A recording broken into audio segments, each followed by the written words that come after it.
I was talking about Chainsaw Man the other day, and then I got a comment that was saying, see, you might think the names are generic, but that's the point. I don't know if the anime explained it, but minor spoilers. I think the anime did explain this, so I don't think you got to worry about spoilers, but I might be wrong. So if you don't want to hear this, by all means, tune out. I'm going to say the line in 3, 2, 1. Potential minor spoilers are devils are based on fear. The more it's feared, the stronger the devil gets. Since a lot of people are scared of guns, the gun devil is ridiculously powerful. That's why it's the antagonist. Says Sentient Toast. So thank you, Sentient Toast, for the comment, and nice of you to do the spoiler warning. Again, I think they mentioned that in the anime. Hopefully I'm not wrong about that and just spoiled people. But like, I get that take, I get it. So if you missed what I said in my previous video on Chainsaw Man, the reason why I got this comment is because I was saying, like, one thing that I think brought the season down a little bit is just because the villains weren't very memorable. Like, the biggest villain of this season arguably was the Sword Devil. He was a pretty generic and boring dude, to be quite frank. Like, the sword is pretty generic and boring too, and the same thing with the gun. So I was like, the gun devil in of itself, that's like the main enemy of the show. That might bring the show down slightly just because it's not very interesting. But I also said, like, when we learn more about the gun devil, maybe the character will become interesting, even despite the fact that a gun in of itself is like kind of generic and boring. But so if the take, and here's where this discussion is getting interesting, and this is not to critique the show or anything, this is just like interesting talk here.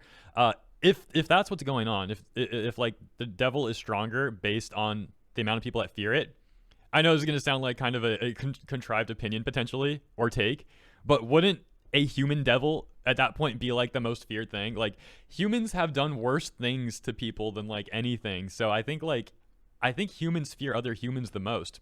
Like, a gun in of itself isn't able to harm anyone unless it's like chambered and something goes off by accident, but the gun can't even get into that state unless a human, gets it to that state.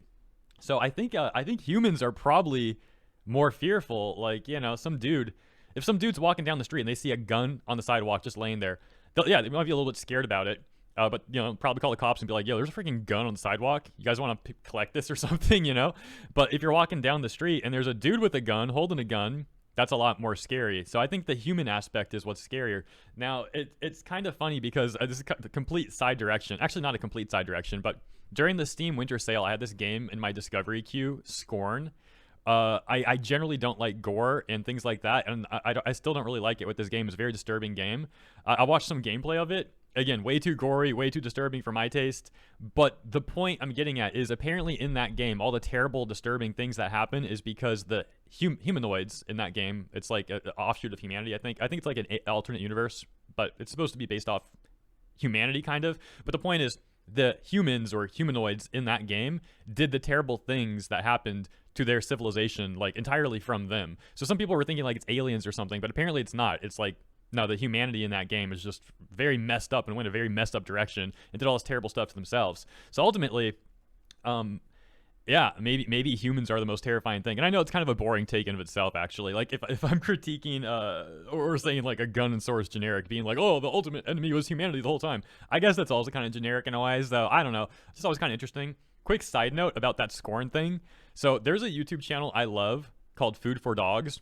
This sweet lady, like, plays video games, talks about video games. It's the nicest, most wholesome thing ever. And I was watching a video she made somewhat recently, and then out of nowhere near the end of it, she brings up how she's looking forward to playing Scorn. And I was like, whoa, what? It's like the last thing I expected was this sweet, wholesome old lady to be to have that game as like one of the games she's most looking forward to. What a freaking contrast that is. The sweet older lady playing a disgusting game like Scorn. I was like, what the heck? But yeah, anyways, that's pretty much the video. Let me know what you guys think about this stuff in the comments. Thank you for joining me on this really random discussion, but I hope you found it interesting. If you did, please consider liking and subscribing and sharing your opinion in the comments, and I'll see you there. Peace.